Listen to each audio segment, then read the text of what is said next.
He didn't forget to lock the safe. You know, he left it open on purpose, just sitting there like a silent dare. A final test for the only person who'd managed to walk into his world without triggering those alarms he'd built up around himself. Alarms forged in betrayal and sharpened by years of living with one eye open.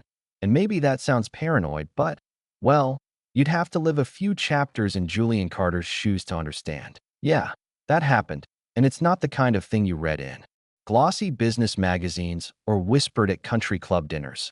Not even close. Julian used to be that name you heard echo through marble boardrooms and printed in Forbes. Voice behind a shipping empire. A guy whose handshake could shift the balance of trade on 3 continents. And back then, he carried that voice like a loaded weapon. But people don't see the scars that come after. 40 years old, living in a red brick fortress just outside Savannah. A mansion with enough rooms to get lost in. And enough security cameras to put Fort Knox to shame. And yet the only footsteps echoing in those endless halls were his own, and the townfolk. They'd whisper about the recluse in the mansion, how he fired his gardener for being too nosy, how his family vanished, how he let paranoia eat away at whatever was left of his soul. Nobody saw what really happened. How his own son tried to get him declared unfit just to snatch the family fortune. How his daughter cleaned out an account and disappeared. The same daughter who once used to curl up with him on stormy nights. And you can't even imagine what it's like to realize the doctor you trusted like a brother was forging bills, cashing in on your trust. Yeah, people don't just lie. They wait, they watch, they scheme, and all the while they're smiling right at you, pretending they want what's best. But let me back up a sec. Before all that, there was Grace, his wife. The only person who ever made that place feel like home. Wildflowers in the foyer, cinnamon bread in the oven, a laugh that bounced off the marble floors, until cancer came and took her, piece by piece. And when she went, color drained from everything. He kept her library untouched, spotless, sacred, never letting anyone move a thing. Because even if he'd stopped believing in people, he never stopped loving her. And that's the part nobody saw. His days fell into this strict, lonely routine. Coffee at 6. Oatmeal by 1:30. Email check. Hours staring at cold screens. Scrutinizing every apple delivered like it might be laced with poison. The king of global shipping, now a prisoner in his own castle, talking to no one. Firing housekeepers for crimes invisible to anyone but him. And I mean, who could blame him? The world had taught him to expect knives in every handshake, but then, one morning, something shifted. His body was failing, shaking hands, fatigue weighing him down. So he did the unthinkable, picked up the phone, called a staffing agency in Atlanta, rattled off a list of demands so long it sounded like a joke. No criminal history, no social media, no chit-chat, no questions, no curiosity, just someone to help, someone invisible. And when the profiles came, he shredded 2 without a second glance. But the third, her name was Zaria Brooks, 27, disciplined, purpose-driven. He snorted at that, thinking it was just HR fluff, but something about her stayed with him. He watched her on the security feed, saw this slim woman step off a battered city bus. No makeup, no jewelry, just calm eyes that didn't flinch. And when she showed up at the door, she didn't force a smile or make awkward small talk, just bowed her head, waited for permission. Right then, he wondered if maybe, just maybe, she understood the boundaries that had become his last line of defense. She sat on the velvet couch, and before he could even open his mouth, she asked, "Should I dust the shelves only, or do you want the books arranged by height?" It caught him so off guard he almost laughed. Nobody ever asked something that specific, that respectful. So he just said, "Just dust, leave everything as is." And she nodded, jotted a note, never once prying about his past or money or family.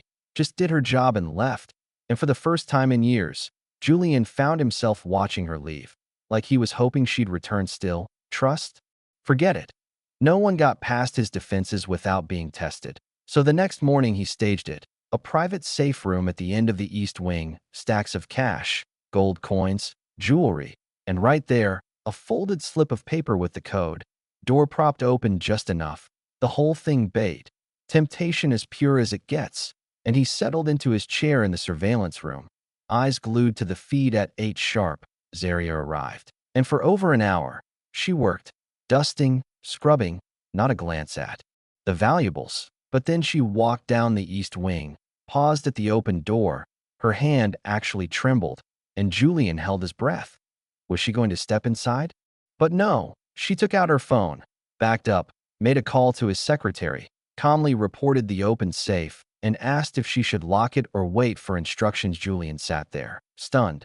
Someone just passed the test, but he told himself, people change when the reward is big enough. And then, right in front of his eyes, the twist. Zaria's phone buzzed again.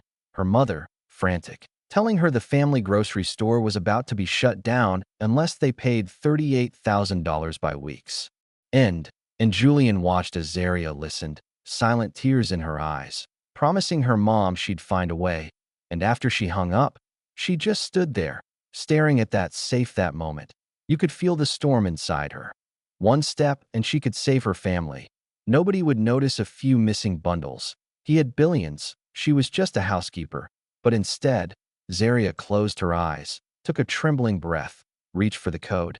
And, get this, she didn't use it to open the safe. She punched in a random sequence, locking the door, tucked the code deep in her pocket, then just sat there and broke down, not because she regretted it, but because it cost her everything not to take the money. Julian watched every second. Her posture, her tears, her resolve. And for 2 more hours, she sat guard by that safe.